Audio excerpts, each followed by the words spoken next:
ఒకటవ కొరింథీ 14వ అధ్యాయము చదువుకుందాం. ప్రేమ కలిగి ఉండుటకు ప్రయాసపడుడి. ఆత్మ సంబంధమైన వరములను ఆసక్తితో ఆపేక్షించుడి. విశేషముగా మీరు ప్రవచన వరము ఆపేక్షించుడి. ఎందుకనగా భాషతో మాట్లాడువాడు మనుషులతో కాదు, దేవునితో మాట్లాడుచున్నాడు. మనుషుడెవడను గ్రహింపుడు గాని వాడు ఆత్మ వలన మర్మములను పలుకుచున్నాడు. క్షేమాభివృద్ధియు హెచ్చరికయు ఆదరణయు కలుగునట్లు ప్రవచించువాడు మనుషులతో మాట్లాడుచున్నాడు. భాషతో మాట్లాడువాడు తనకే క్షేమాభివృద్ధి కలగజేసుకును గాని ప్రవచించువాడు సంగమునకు క్షేమాభివృద్ధి కలగజేయను. మీరందరూ భాషలతో మాట్లాడవలనని కోరుచున్నాను గాని మీరు ప్రవచింపవలనని మరీ విశేషముగా కోరుచున్నాను. సంఘము క్షేమాభివృద్ధి పొందు నిమిత్తము భాషలతో మాట్లాడువాడు అర్థము చెప్పితేనే గాని వానికంటే ప్రవచించువాడే శ్రేష్ఠుడు. సహోదరులారా, ఆలోచించుడి. భాషలతో మాట్లాడుచు నేను మీ వద్దకు వచ్చి సత్యమును బయలుపరచవలనైనను జ్ఞానోపదేశము చెయ్యువానివలనైనను ప్రవచింపవలనైనను బోధింపవలనైనను మీతో మాట్లాడకపోయిన ఎడల నా వలన మీకు ప్రయోజనమేమి? పిల్లను గ్రోవి గాని వీణ గాని నిర్జీవ వస్తువులు నాదమిచ్చినప్పుడు స్వరములలో భేదము కలగజేయని ఎడల ఊదినదేదో మీటినదేదో ఎలాగో తెలియను. మరియు బోర స్పష్టము కాని ధ్వని ఇచ్చినప్పుడు యుద్ధమునకు ఎవడు సిద్ధపడను? అలాగే మీరు స్పష్టమైన మాటలు నాలుకతో పలికితేనే గాని పలికినది ఎలాగో తెలియను. మీరు గాలితో మాట్లాడుచున్నట్టుందరు. లోకమందు ఎన్నో విధములకు భాషలున్నను వాటిలో ఒక్కటైనను స్పష్టము కానిదై ఉండదు. మాటల అర్థము నాకు తెలియకుండిన ఎడల మాట్లాడువానికి నేను పరదేశినిగా ఉందును, మాట్లాడువాడు నాకు పరదేశిగా ఉండును. మీరు ఆత్మ సంబంధమైన వరముల విషయమై ఆసక్తి గలవారు గనుక సంగమునకు క్షేమాభివృద్ధి కలుగు నిమిత్తము అవి మీకు విస్తరించినట్లు ప్రయత్నము చేయుడి. భాషతో మాట్లాడువాడు అర్థము చెప్పు శక్తి కలుగుటకై ప్రార్థన చేయవలను. నేను భాషతో ప్రార్థన చేసిన యెడల నా ఆత్మ ప్రార్థన చేయును గాని నా మనసు ఫలవంతముగా ఉండదు. కాబట్టి ఆత్మతో ప్రార్థన చేతును, మనసుతోనూ ప్రార్థన చేతును. ఆత్మతో పాడుదును, మనసుతోనూ పాడుదును. లేని ఎడల నీవు ఆత్మతో స్తోత్రము చేసినప్పుడు ఉపదేశము పొందనివాడు నీవు చెప్పిన దాన్ని గ్రహింపలేడు గనుక నీవు కృతజ్ఞతాస్తుతులు చెల్లించినప్పుడు ఆమెన్ అని వాడెలాగు పలుకును?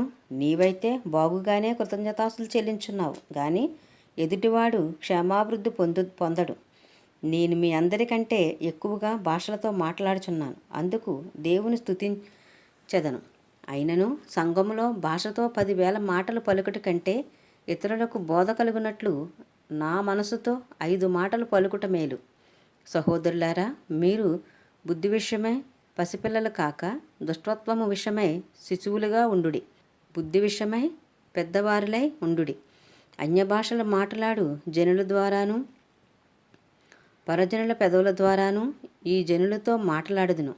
అప్పటికైనను వారు నా మాట వినకపోదురు అని ప్రభు చెప్పుచున్నాడని ధర్మశాస్త్రంలో వ్రాయబడి ఉన్నది. కాబట్టి భాషలు విశ్వాసులకు కాదు అవిశ్వాసులకే సూచకమై ఉన్నవి. ప్రవచించుట అవిశ్వాసులకు కాదు విశ్వాసులకే సూచకమై ఉన్నది. సంఘమంతయు ఏకముగా కూడి అందరూ భాషలతో మాట్లాడుచుండగా ఉపదేశం పొందని వారైనను అవిశ్వాసులైనను లోపలికి వచ్చిన యెడల మీరు ఎర్రి మాటలాడుచున్నారని అనుకుందురు కదా. అయితే అందరూ ప్రవచించుచుండగా అవిశ్వాసి అయినను ఉపదేశం పొందని వాడైనను లోపలికి వచ్చిన యెడల అందరి బోధ వలన తాను పాపినని గ్రహించి అందరి వలన విమర్శింపబడును. అప్పుడతని హృదయ రహస్యములు బయలుపడును. ఇందువలన దేవుడు నిజముగా మీలో ఉన్నాడని ప్రచురము చేయుచు అతడు సాగిలపడి దేవునికి నమస్కారము చేయును. సహోదరులారా, ఇప్పుడు మీలో ఏమి జరుగుచున్నది? మీరు కూడి వచ్చినప్పుడు ఒకడు ఒక కీర్తన పాడవలనని ఉన్నాడు, మరి ఒకడు బోధింపవలనని ఉన్నాడు, మరి ఒకడు తనకు బయలు పరచబడినది ప్రకటన చేయవలనని ఉన్నాడు, మరి ఒకడు భాషతో మాట్లాడవలనని ఉన్నాడు, మరి ఒకడు అర్థము చెప్పవలనని ఉన్నాడు. సరే, సమస్తమును క్షేమాభివృద్ధి కలుగుటకే జరగనీయుడి. భాషతో ఎవడైనను మాట్లాడితే 2 అవసరమైన ఎడల 3 మించకుండా వంతుల చొప్పున మాటలాడవలను. ఒకడు అర్థము చెప్పవలను. అర్థము చెప్పువాడు లేని ఎడల అతడు సంఘములో మౌనముగా ఉండవలను గాని తనతోనూ దేవునితోనూ మాటలాడుకొనవచ్చును. ప్రవక్తలు 2-3 మాటలాడవచ్చును. తక్కిన వారు వివేచింపవలను. అయితే కూర్చున్న మరి ఒకనికి ఏదైనను బయలుపరచబడిన ఎడల మొదటివాడు మౌనముగా ఉండవలను. అందరూ నేర్చుకున్నట్లును అందరూ హెచ్చరిక పొందునట్లును మీరందరూ ఒకరి తర్వాత ఒకడు ప్రవచించవచ్చును. మరియు ప్రవక్తల ఆత్మలు ప్రవక్తల స్వాధీనంలో ఉన్నవి. అలాగే పరిశుద్ధుల సంఘములన్నిటిలో దేవుడు సమాధానమునకే కర్త గాని అల్లరికి కర్త కాడు. స్త్రీలు సంఘములో మౌనముగా ఉండవలను. వారు లోబడి ఉండవలసినదే కానీ మాటలాడుటకు వారికి సెలవు లేదు. ఇలాగూ ధర్మశాస్త్రమును చెప్పుచున్నది. వారు ఏమైనను నేర్చుకొనగోరిన యెడల ఇంట తమ తమ భర్తలను నడగవలెను. సంఘములో స్త్రీ మాటలాడుట అవమానము. దేవుని వాక్యము మీ వద్ద నుండియే బయలువెళ్ళిన మీ వద్దకు మాత్రమే వచ్చిన ఎవడైనను తాను ప్రవక్తనైనను ఆత్మ సంబంధినైనను తలంచుకుని యెడల నేను మీకు వ్రాయుచున్నవి ప్రభు యొక్క ఆజ్ఞలని అతడు దృఢముగా తెలుసుకొనవలెను. ఎవడైనను తెలియనివాడైతే తెలియనివాడుగానే ఉండనిము. కాబట్టి సహోదరులారా, ప్రవచించుట ఆసక్తితో అపేక్షించుడి. భాషలతో మాట్లాడుట ఆటంకపరచకుడి. గాని సమస్తమును మర్యాదగాను క్రమముగాను జరగనీయుడి.